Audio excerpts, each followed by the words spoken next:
నమస్కారం. ప్రస్తుతం మనతో పాటు ప్రముఖ ఆధ్యాత్మికవేత్త, ప్రముఖ జ్యోతిష్య వాస్తు పండితులు ఉమామహేశ్వరరావు గారు ఉన్నారు. వారితో మాట్లాడిద్దాం. నమస్కారం గురుగారు. ఆయుష్మాన్ భవ. గురుగారు, కుంభరాశి వారికి జూన్ నెలలో ఎలా ఉండబోతుందో తెలియచేయండి. ఈ యొక్క ప్రీతి యోగములోని వణజీకరణములో యోగము బాగుగా ఉంది. ఉత్తరాభాద్ర నక్షత్రముతో స్టార్ట్ అయింది. ఉత్తరాభాద్ర నక్షత్రానికి శని అధిపతి అయ్యాడు కాబట్టి శని ఉన్న స్థానము కూడా కుంభరాశిలోనే ఉన్నాడు. స్వస్థానమైన కుంభరాశిలో ఉన్నాడు. అయితే ఈ యొక్క గ్రహములు దృష్టి ఏదైనా ఉన్నదా? లేదు. ఎంతైనా మిత్రగ్రహములు అయిన బుధ శుక్రుడు స్వస్థానంలో ఉన్నాడు, బుధుడు అక్కడే ఉన్నాడు, మిత్రస్థానంలో ఉన్నాడు. కానీ వారితో పాటు రవి కలిసినందువల్ల వాటి బలము హీనత పొందింది. బలహీనత, మిత్రులు ఎప్పుడైతే బలహీనత పొందుతారో మనకు ఉన్న వాళ్ళకు కూడా ఇది కూడా కొంచెం బలహీనత అనేది ఏర్పడుతుంది. ఈ కుంభరాశి వారికి శుభదాయకమైన ఫలితాలు ఉంటాయి, కానీ అధికమైన కోపానికి గురైపోతుంటారు. తొందరపాటు నిర్ణయాలు తీసుకుంటారు. ఈ తొందరపాటు నిర్ణయాల వల్ల అనర్థదాయకమైన ఫలితాలు రావడానికి అవకాశం ఉంటుంది. కుటుంబము యందు బయట వారితో కాదు, కుటుంబములు యందు వ్యక్తులతోటి తరచుగా గొడవలు పడుతుంటారు. గొడవలు పడి వారి చేత కొన్ని మాటలు అనిపించుకోవడం అనేది జరుగుతూ ఉంటుంది. ఎందువల్ల వస్తుంది? ఇది తొందరపాటు నిర్ణయం వల్ల వస్తుంది. అయితే కుంభరాశి వారి పరిస్థితి ఈ రకంగా ఉంటే, కుంభరాశిలో ఉన్నటువంటి వ్యాపార రంగములు మహోన్నతమైన స్థానంలో ఉన్నాయి. అధికమైన లాభాలు పొందుతున్నారు. ఏ వ్యాపారాలు పొందుతున్నాయి? అత్యధికమైన లాభాలు ఇనుము, సిమెంటు, అలాగే ఆయిల్స్, పెట్రోల్ అండ్ డీజిల్, వంట నూనెలు, అలాగే అపరాలు, జీడిపప్పు. అంటే పలాస దగ్గరికి వెళ్ళిపోతున్నాను. పలాస దగ్గరికి వెళ్తే జీడిపప్పు వ్యాపారం అక్కడ బాగుంటుంది.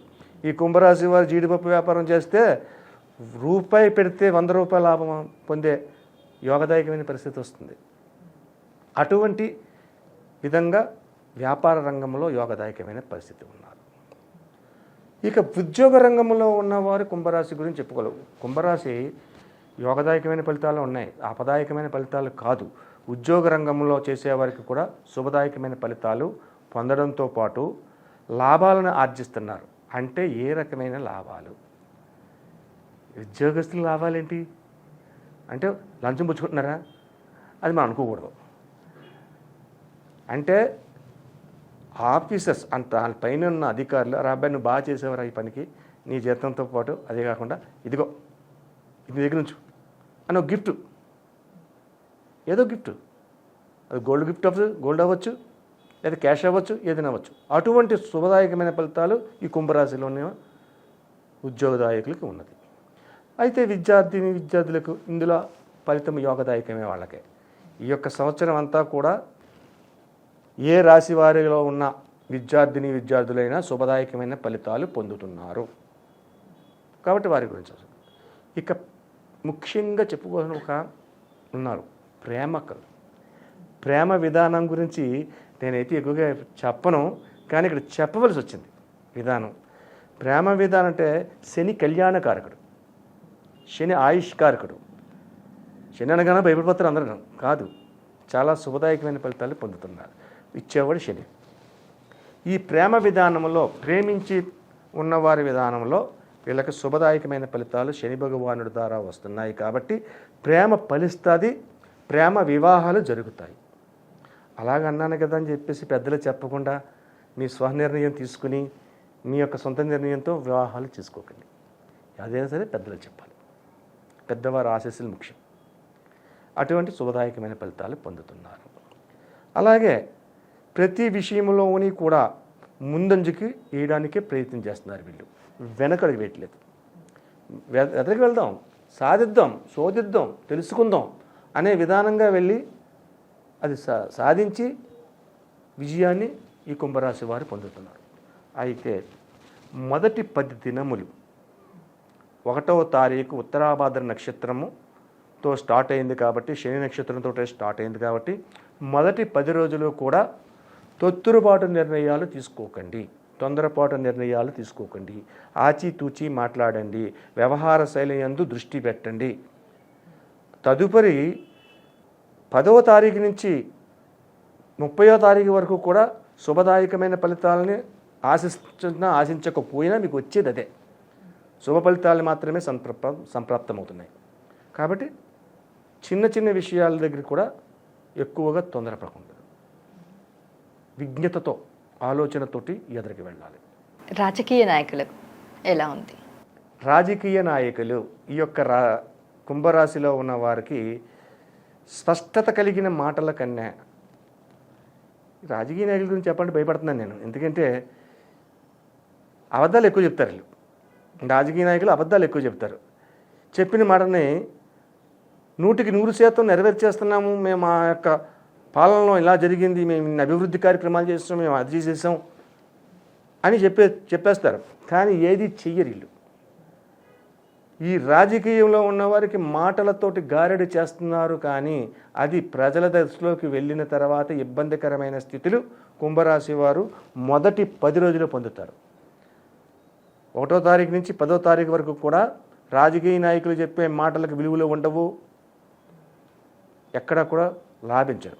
తదుపరి నుంచి నిజం తెలుసుకుని నిజాన్ని గ్రహించి కొద్దిగా మాటల అదుపులోకి పెట్టుకుని మాట్లాడతారు. అప్పుడు యోగదాయకమైన పరిస్థితులు రాజకీయ నాయకులు పొందగలుగుతారు. మరి విదేశీ ప్రయాణాలు చేసే అవకాశం ఉందంటారు? విదేశీ ప్రయాణాలకి అవకాశం ఉంది. శని యోగకారకుడుగానే ఉన్నాడు. రాహు ఉన్న స్థానము శనికి ధనస్థానమైన మీనరాశిలో ఉన్నాడు కాబట్టి యోగదాయకమైన గురుతత్వం కూడా యోగదాయకంగా ఉంది కాబట్టి విదేశ ప్రయాణాలు చేయాలనుకున్న వారికి అవి లాభిస్తాయి.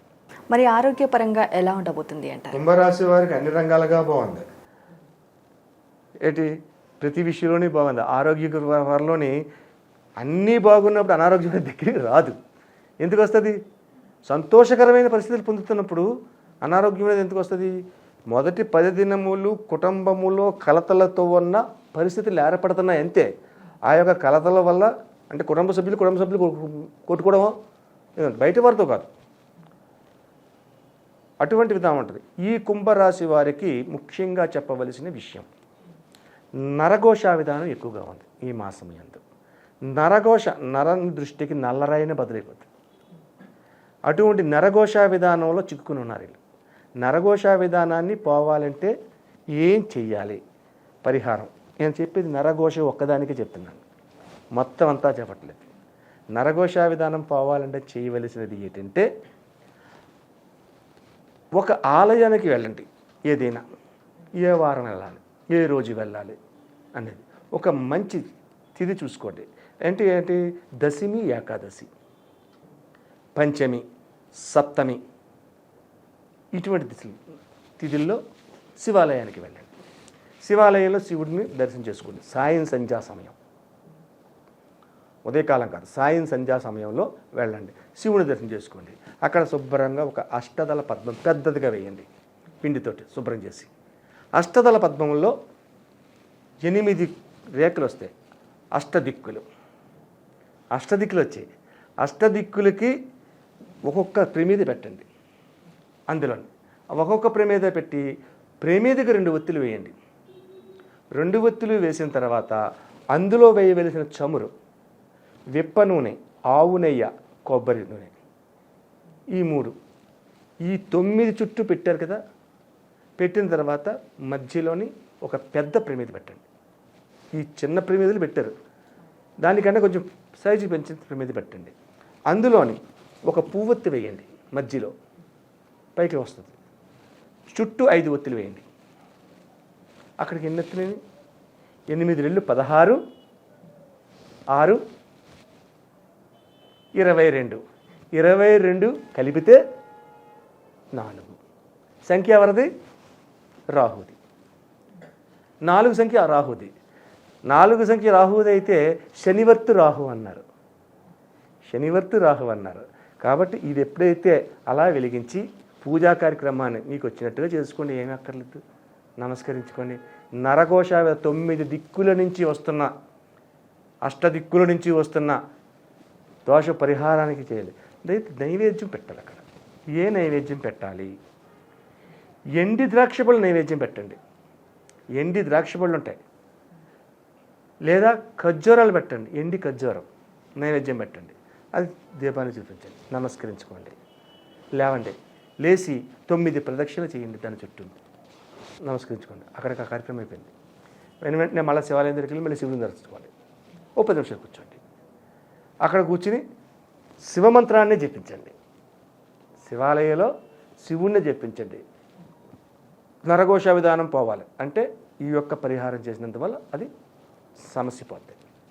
ఇక కుంభరాశి వాళ్ళు 50 మంది చేయవలసిన వారు. ఈ నరఘోష విధానం కలిగిన వాళ్ళు చేసుకునేది ఒకటి చెప్పాను. 50 మంది చేయవలసిన వాళ్ళు ఏం చెయ్యాలి? విశ్వనాథాష్టకాన్ని చదవండి. విశ్వనాథాష్టకాన్ని చదివి శివాలయంలోని మీకు వచ్చినట్టుగా అభిషేకాన్ని చేపించి సోమవారం నాడు చేతనైనంత మట్టికి అన్నదానాన్ని చెయ్యండి.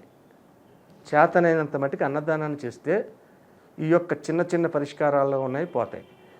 అటువంటి ఫలితములు పొందడం అనేది జరుగుతుంది. సాయం సంధ్యా సమయంలోని పంచముఖ పాలదీపం అనే ఉంటుంది. గతంలో చెప్పాం, మళ్ళీ ఇప్పుడు చెప్తాను. కొంతమంది తెలుసుకుంటారు, తెలుసుకుపోతారు. పంచముఖ పాలదీపాన్ని పెట్టండి. పంచముఖ పాలదీపం అన్నది ఎప్పుడు పెట్టాలి? పొద్దుట అభిషేకం చేశారు సోమవారం నాడు. సాయం సంధ్యా సమయంలో మళ్ళా శివాలయానికి వెళ్ళి ఒక అష్టదళ పద్మం వేసి, ఆ పద్మంలో ఒక రావి ఆకును వేసి, ఆ రావి ఆకులో ఒక ప్రమిద పెట్టి, ఆ ప్రమిదలో కొన్ని పాలు పోసి, ఆ పాలు పోసిన ప్రమిద మీద మరొక ప్రమిద పెట్టి, అందులో ఆవు నెయ్యి పోసి 5 ఒత్తులు అగ్నేచ అగ్నిపుత్రిచ్చ, భూమేచ భూమిపుత్రిచ్చ, వాయేషు వాయుపుత్రిచ్చ, జలేషు జలపుత్రిచ్చ, అంబరేషు అంబరీషపుత్రిచ్చ, పంచకన్యలు. కాబట్టి 5 ఒత్తులను అగ్గిపుల్లతో కాదు, అగ్గిపుల్ల గీసి అగరవత్తి వెలిగించి ఆ ఒత్తి వెలిగించాలి. సగం అయ్యేసరికి మళ్ళీ అగరవత్తు ఒక 2 ఒత్తులు వెలిగించేసరికి అగరవత్తు ఆరిపోయింది. ఆ దీపాన్ని మళ్ళీ అగరవత్తి వెలిగించకూడదు. మళ్ళీ అగ్గిపుల్లతో అగరవత్తి వెలిగించి ఆ అగరవత్తుని ఒత్తులు వెలిగించాలి. ఈ రకంగా ఒత్తులు వెలిగించి అయిపోయిన తర్వాత మీ మనసులో ఉన్న కోరికను ఏదైతే ఉందో మనసులో ఉన్న కోరికను బయటికి చెప్పాలి. లోపల కాదు, లోపల పట్టించుకుంటూ కుదరదు, బయటికి చెప్పాలి. ఆ యొక్క పంచముఖ దీపానికి వింటుంది అది. నువ్వు ఎలాగైతే బొర్రూపుతున్నావో అలాగే దీపం కూడా బొర్రూపుద్ది.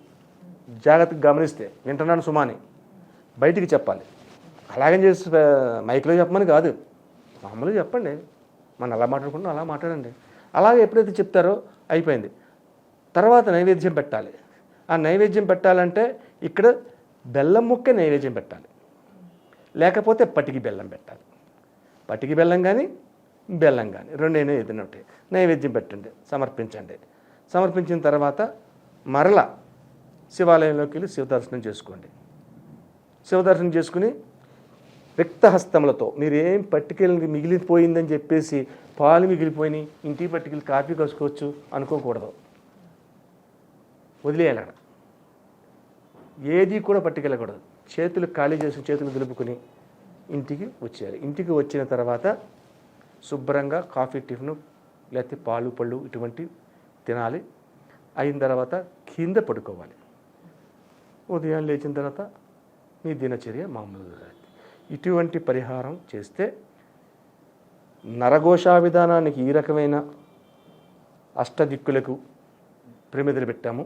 అలాగే ఈ యొక్క కుంభరాశిలో ఉన్న విద్యార్థులకు, ఉద్యోగులకు, వ్యాపార రంగములకు, ముఖ్యంగా నువ్వు చెప్పిన రాజకీయ నాయకుల గురించి ఈ యొక్క పరిహారం చాలా శ్రేయస్కరమైంది.